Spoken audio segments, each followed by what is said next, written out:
स्वामी विवेकानंद को तालियां इसलिए मिली कि बाकी सब लेडीज एंड जेंटलमैन कह रहे थे। जब मैंने रिसर्च किया, मेरी लुई बर्ग नाम की महिला ने 6 ग्रंथ लिखे स्वामी विवेकानंद की विदेश यात्राओं के, Swami Vivekananda in the West New Discoveries इस नाम से। वो मेरी लुई बर्ग ने शिकागो की उस धर्म सभा में उपस्थित जो श्रोतागण थे उसके प्रत्येक के साथ संपर्क किया, जो जीवित थे, जो जीवित नहीं थे उनके वंशजों के साथ, उनकी डायरिया खंगाली, उसके पूरे मिनट्स पढ़े। और उसके बाद में वो कहती है स्वामी विवेकानंद पहले व्यक्ति नहीं थे, चौथे व्यक्ति थे।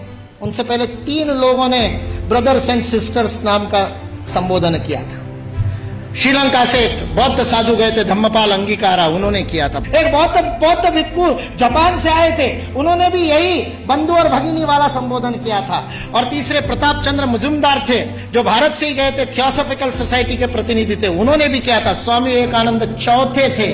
उस सभागृह ने पहले 3 बार वो संबोधन सुना था, उसके बावजूद नाविन्य के कारण तालियां नहीं बजी थी 2.5 मिनट तक। उसके बावजूद 2.5 मिनट तक तालियां बजी, क्योंकि वहां खड़े हुए व्यक्ति के अंदर वह भातृत्व का, वह बंधुत्व का, वह अपनत्व का, वह आत्मीयता का, मेरा कोई है, इस प्रकार का बोध उस वाणी के माध्यम से श्रोताओं के साथ जुड़ा था। सुभाष चंद्र बोस बहुत जबरदस्त वक्ता थे, मुर्दे को जगा दिया उन्होंने। अपनी पूरी आजादी सेना युद्धबंदियों में से तैयार की थी। हारे हुए युद्धबंदियों के कैदियों के बीच में ऐसे प्राण फूंकते कि आजाद हिंद सेना की स्थापना हो जाए। वो सुभाष चंद्र बोस कहते हैं आज स्वामी विवेकानंद जीवित होते तो उनके पैरों में मैं बैठा होता। उस सुभाष चंद्र बोस को किसी ने पूछा कि स्वामी विवेकानंद के शब्दों का असर क्यों हुआ, तो उन्होंने अपनी वो कवित्वमय वक्तृता में कहा था, जो बात होठों से बोली जाती है होठों तक पहुंचती है, जो बात गले से बोली जाती है मेरे जैसे चिल्ला चिल्ला के वो गले तक पहुंचती है, कभी कभी गले उतर भी जाती है, लेकिन हृदय तक वही बात पहुंचती है जो हृदय से कही जाती है। और स्वामी विवेकानंद के शब्द हृदय से कहते हैं। सारा 1.5 महीने का अपमान विष का प्राशन करने के बाद ये शिव वहां खड़ा होकर के कल्याण के मंत्र बोलता है और अमेरिका निवासियों को बहनों और भाइयों कह करके बोलता है, जिन अमेरिका वासियों ने उसको खाने के लिए नहीं दिया था, दर दर की ठोकरें खाने पर मजबूर कर दिया था, यू ब्लैक गेट आउट कह करके जिसका हर दरवाजे पर स्वागत हुआ था, 1.5 महीने तक अपमान सहने के बाद उस अपमान के विष को पी करके भारत का हिंदुत्व का सच्चा प्रतिनिधि जिसने गर्व से कहो हिंदू है, उस दिन 11 सितंबर को पहली बार बोला था कि मैं गर्व से कहता हूं कि उस हिंदुत्व का मैं प्रतिनिधि हूं। बस स्वामी विवेकानंद सच्चे अर्थ में प्रतिनिधित्व करता है और उस पूरे सभागार को ही नहीं, पूरी अमेरिका को अपने भातृत्व बोध से बोधित करता है। ये भारतीय संस्कृति की वैश्विक अवदान है, वसुधैव कुटुंबकम का भाव है। हमारे यहां किसी भी सामूहिक गतिविधि का सर्वोच्च आदर्श परिवार है। यदि आप अपने संस्था में परिवार का भाव स्थापित नहीं कर सके तो उस संस्था का नेतृत्व करने का आपको अधिकार नहीं है। यह भारत का बोध है। मैं कहता हूं ये कुछ नहीं बिगाड़ सकते, ये विकृति फैलाने वाले कुछ नहीं बिगाड़ सकते, क्योंकि इस देश का समाज जीवंत समाज, और जो शरीर जीवंत होता है उसके नाक में धूल का कण जाता है तो छींक मार करके भगा देता है। भारत ने भी छींक मार दी तो भाग गए बेचारे, कहां जाएंगे।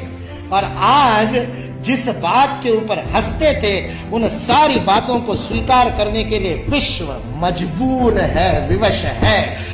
एंगस मेडिसन नाम के एक अर्थशास्त्री को काम दिया गया सन 2000 में।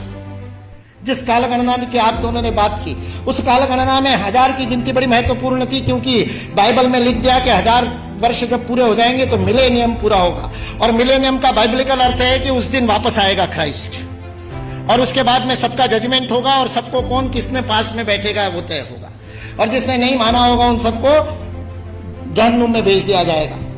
1000 साल बाद हुआ नहीं तो सबको लगा 2000 साल बाद हुआ। इसलिए 2000 बड़ा महत्वपूर्ण वर्ष था। बहुत सारे सम्मेलन हुए सारी दुनिया में, और उन सम्मेलनों के बीच में दुनिया के सर्वाधिक विकसित देशों का जो संगठन है OECD, organisation for economic cooperation and development, जिसके लिए विश्व के सर्वाधिक GDP वाले पहले 7 थे, अब 15 हो गए, 16 हो गए देशों का वह संगठन था। उस OECD ने सन 2000 में एंगस मेडिसन नाम के अर्थशास्त्री को यह काम दिया कि वो विश्व का आर्थिक इतिहास लिखे। और चूंकि उनकी गणना, उनकी हिस्ट्री 0 ईस्वी से शुरू होती है, तो एंगस मेडिसन को भी काम दिया 0 ईस्वी से 2000 ईस्वी तक 2000 वर्ष का आर्थिक इतिहास लिख दीजिए। उस पुस्तक का नाम है economic history of the world millennial perspective by Angus Maddison. OECD.org इस वेबसाइट से आप डाउनलोड कर सकते हैं। 2000 वर्ष का आर्थिक इतिहास लिखा है एंगस मेडिसन ने। और वह एंगस मेडिसन कहता है कि पहले 1500 वर्ष 0 ईस्वी से लेकर के 1490 तक 99 तक सारे विश्व के जीडीपी में लगभग 2/3 66% योगदान देने वाला देश कोई था तो वो भारत देश था।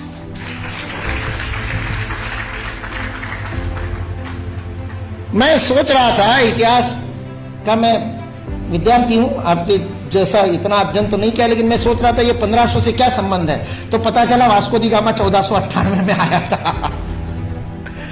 और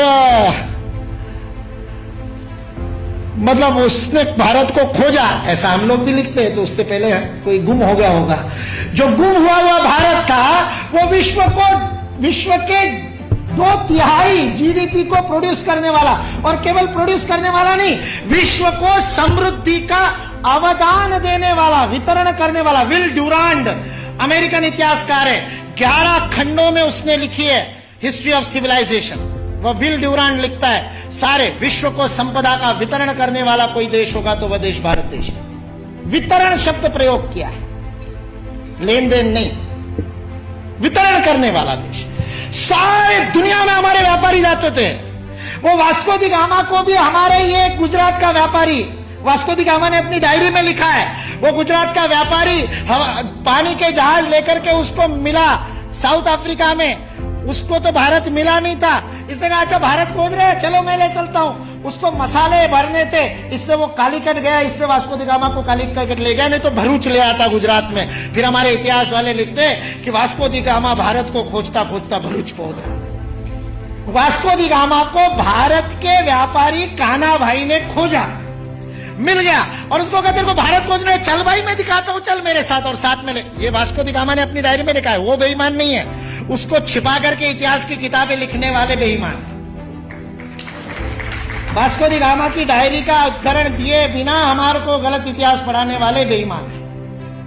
वास्को दी गामा ने तो ईमानदारी से लिखा है। उसने ये भी लिखा है कि उस कान्हा भाई के जहाज मेरे जहाजों से कई गुना अधिक प्रगत थे।